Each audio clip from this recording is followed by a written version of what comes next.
Hello students, welcome to the classes of Virgin Mary higher secondary school. आज हम chapter 6 start करेंगे। ये आपके 7 साइंस का 6 चैप्टर है। तो इसका नाम है फिज़िकल एंड केमिकल चेंज। तो चेंजेस अगर हम देखें तो वो दो प्रकार के होते हैं, 2 टाइप्स के होते हैं, that is physical and chemical change. 2 type के चेंज होते हैं, जिसमें से फिज़िकल चेंज जो है वो ऐसा चेंज होता है जिसमें किसी भी सब्सटेंस की फिज़िकल प्रॉपर्टी चेंज होती है। इसमें कोई भी न्यू सब्सटेंस का फॉर्मेशन नहीं होता है, और ये जो चेंज है वो रिवर्सिबल चेंज होता है। रिवर्सिबल मतलब कि एक बार अगर हो जाए ये चेंज तो वापस से उसको उसकी ओरिजिनल जो सब्सटेंस है या ओरिजिनल मैटर है उसमें चेंज किया जा सकता है। एग्जाम्पल अगर अपन देखें तो अगर हम शुगर को वाटर के अंदर डिज़ोल्व कर दें तो वापस से शुगर और वाटर अलग अलग किए जा सकते हैं। वैसे ही अगर अपन इलेक्ट्रिक बल्ब को ग्लो करेंगे तो वापस से उसको स्विच ऑफ करके बंद कर सकते हैं, तो वो उसके ओरिजिनल पोजीशन में आ जाएगा, फिज़िकल चेंज है। या फिर टीयरिंग ऑफ पेपर को अगर फाड़ दें तो फिर वापस से उसको रिसाइकल करके उसकी फ़िज़िकल जो प्रॉपर्टी है तो उसको चेंज किया जा सकता है, या फिर उसको वापस से उसके ओरिजिनल पोजीशन पे लाया जा सकता है। तो that is called as physical change. Then chemical change. Chemical change जो है वो ऐसा चेंज है जिसमें किसी भी सब्सटेंस के जो केमिकल कंपोजिशंस होते हैं और उसकी जो केमिकल प्रॉपर्टी है वो चेंज हो जाती है, और केमिकल चेंज में न्यू सब्सटेंस का फॉर्मेशन होता है, मतलब एक नया प्रोडक्ट बनेगा। अब ये जो चेंज है वो परमानेंट चेंज है और इरिवर्सिबल चेंज है। मतलब अगर एक बार किसी के अंदर भी केमिकल चेंज हो जाता है तो उसको हम रिवर्स नहीं कर सकते हैं। हाँ, इसलिए यहाँ पे इरिवर्सिबल कहा गया है। उसको उसकी जो ओरिजिनल पोजीशन थी या फिर जो ओरिजिनल सब्सटेंस था या प्रीवियस सब्सटेंस था उसमें हम कन्वर्ट नहीं कर सकते हैं, तो ये इरिवर्सिबल चेंज कहलाएगा। जैसे कि बर्निंग ऑफ कैंडल, एक बार कैंडल को बर्न कर दिया तो वापस से कैंडल नहीं बनाई जा सकती।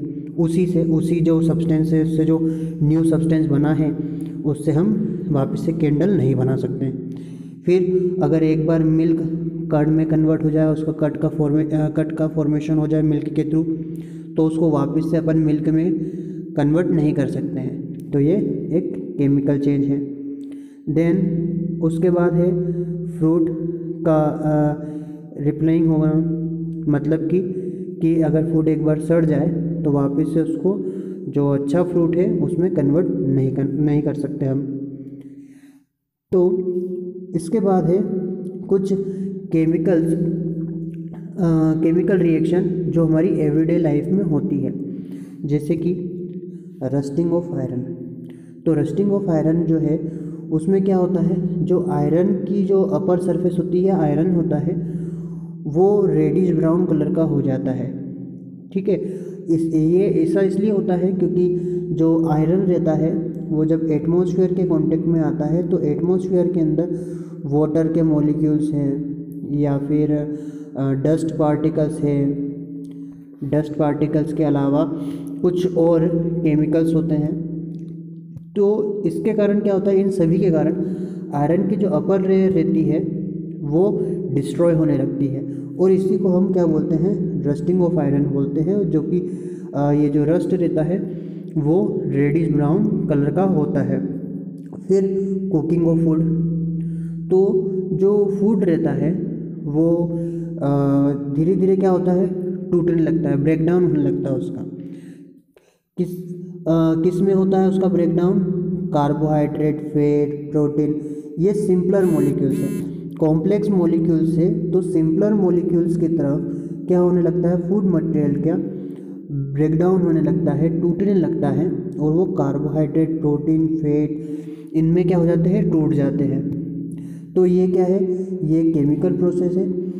अब ये जो है वो हमारे स्टमक के अंदर ये प्रोसेस जो है वो चलती रहती है, या फिर जो हमारा डाइजेस्टिव सिस्टम है उसके अंदर ये प्रोसेसेस चलती रहती है।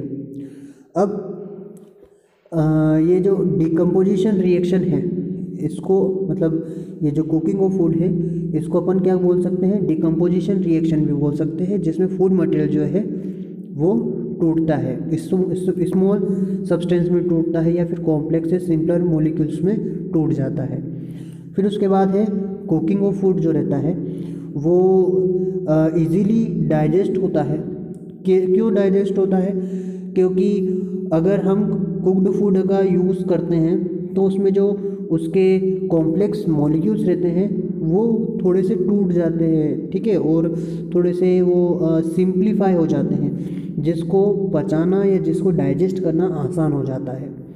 Then decaying of organic substance, तो माइक्रो ऑर्गेनिज्म जो रहते हैं जैसे कि फंगी है, बैक्टीरिया है, हाँ ये क्या प्रोड्यूस करते हैं, एंजाइम प्रोड्यूस करते हैं, जो कि क्या करते हैं, जो कॉम्प्लेक्स ऑर्गेनिक कंपाउंड को सिंपलर सब्सटेंस में तोड़ देते हैं। तो ये क्या करते हैं, ये माइक्रो ऑर्गेनिज्म जो है वो डिकेइंग का काम करते हैं, मतलब किसी भी सब्सटेंस को सड़ाने या गलाने का काम करते हैं, और इसको भी अपन डिकम्पोजिशन रिएक्शन का नाम देते हैं। फिर उसके बाद प्रिवेंशन कैसे कर सकते हैं, जिसके हमने ऊपर पढ़ा था रस्टिंग ऑफ आयरन। तो रस्टिंग ऑफ आयरन को अगर हमें उस आयरन को अगर हमें सुरक्षित रखना है, बचाए रखना है, तो हम कैसे रख सकते हैं? तो सबसे पहला काम है पेंटिंग। हम क्या कर सकते हैं कि उसके ऊपर कोई कलर वगैरह पेंट कर सकते हैं, जिससे कि वो आयरन जो है वो डायरेक्ट एटमॉस्फेयर के कांटेक्ट में ना आए और आयरन जो है वो रस्ट से या रस्टिंग ऑफ आयरन से बच जाए। या फिर उसके ऊपर ग्रीसिंग या ऑयलिंग कर सकते हैं, या फिर हम एक क्रोमियम की प्लेटिंग कर सकते हैं। क्रोमियम की प्लेटिंग मतलब जैसे मान लीजिए कि ये आयरन है, इस आयरन के ऊपर एक क्रोमियम नाम का एक जो मेटल है, अगर उसको हम ऐसे डिपॉजिट कर दें तो आयरन जो है वो बच जाएगा, ठीक है।